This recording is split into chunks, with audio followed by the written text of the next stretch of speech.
Hello, and welcome to the final presentation for the team Division by Zero. The image shown is a SOLIDWORKS rendering of our final design for this project. First, allow me to introduce the team. My name is Alex Langseth, and I was the team lead for this project.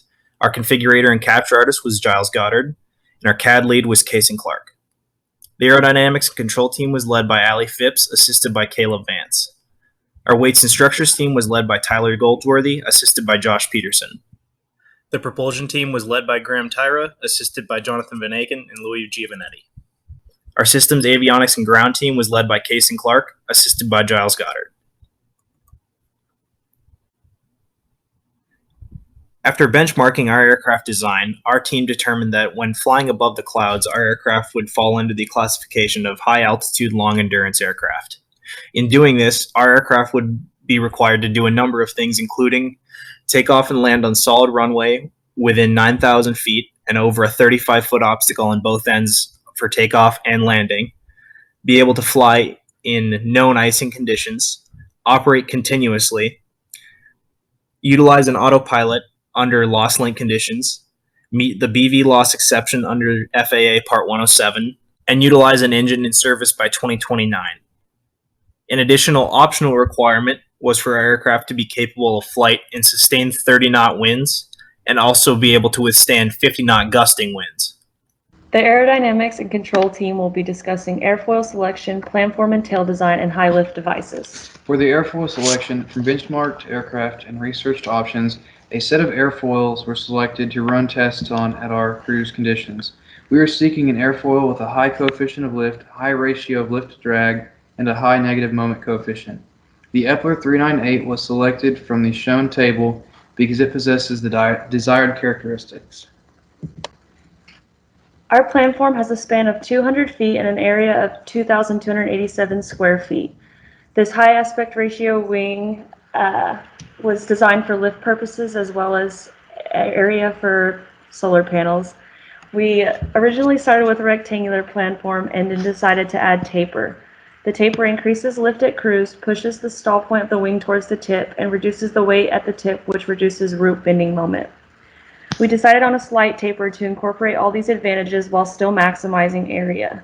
The wing also includes a 2-degree angle of twist starting 85 feet from the root and a 7-degree dihedral to increase lateral stability. The tail design is made of the same airfoil as the wing, the Epler 398. The tail design is a V-tail design chosen to balance the moment created by the wings. Our V-tail has a 15-degree dihedral and a projected span of 77.3 feet. The tail provides area for solar panels to be placed and has a projected area of 618.2 feet. Our aircraft has flaps that can be set up to 15 degrees. Through calculations, 10-degree flaps have a better lift-to-drag ratio, but our goal was to have as much lift as possible on takeoff, so 15-degree flaps are used, and the added drag can be overcome by thrust. At altitude, flaps will be retracted to be streamlined as to not add any extra drag.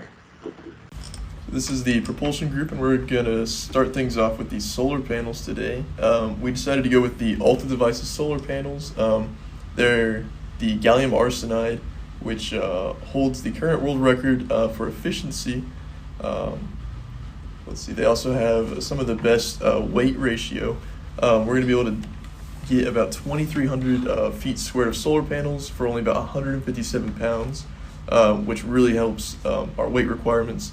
The good thing about these solar panels is they operate at really low temperatures, which we need since we're going to be operating above the cloud level around 65,000 feet.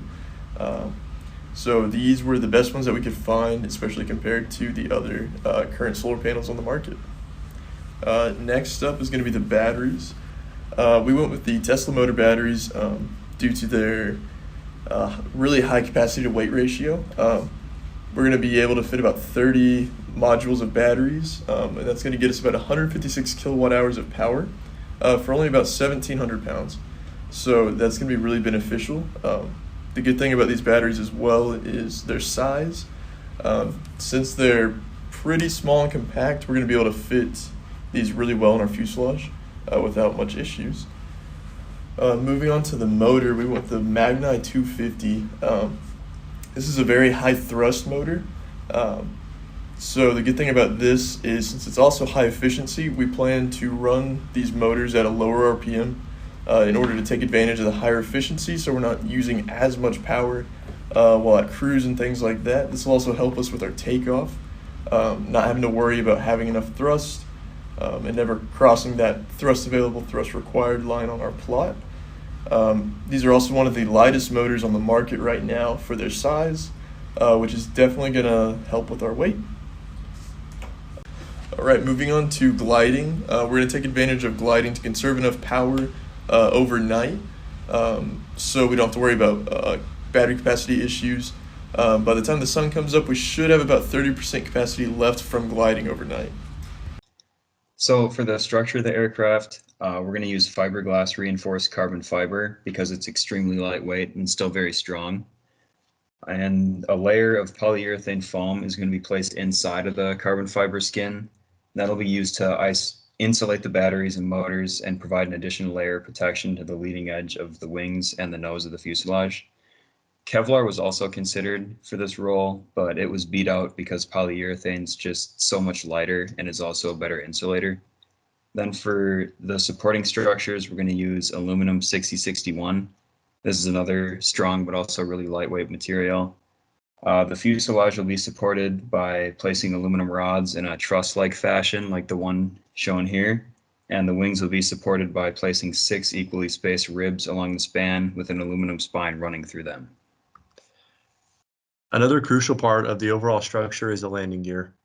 The team considered the tricycle and tail dragger configurations as primary options, and ultimately decided to go with the tail dragger configuration, as is seen in the picture below. The main wheels are in front of the center of gravity, with a smaller wheel directly below the tail. This comes at a loss of maneuverability for increased stability, a trade-off deemed acceptable. All things considered, the gross takeoff weight of our aircraft came out to be 3,691 pounds. Majority of the weight came from the 30 batteries, accounting for almost half of the total weight of the aircraft.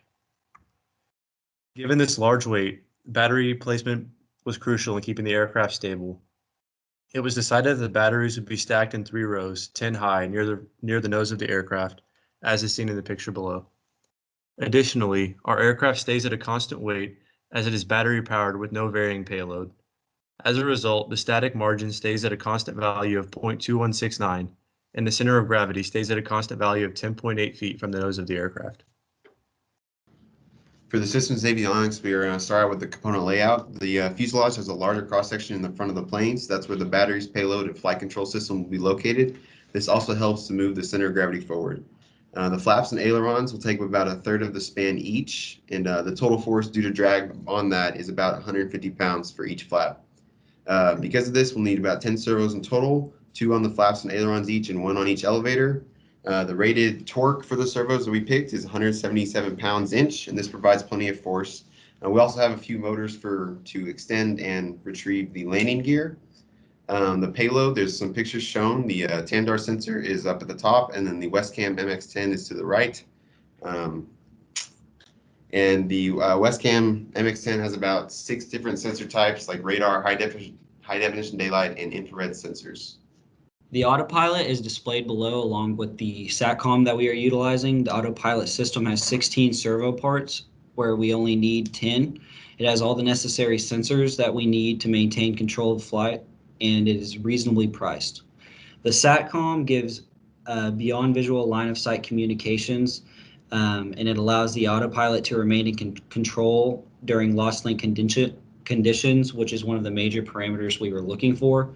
It also allows us to have full-time streaming of the flight, and combined with the payload, we'll have 360 view. The modem also includes integrated servers that support the autopilot. And then the ground station will be Mission Planner. It's very adaptable and will be the main software for ground. Will also utilize flight following because of the capabilities of real-time performance output from the motors and batteries.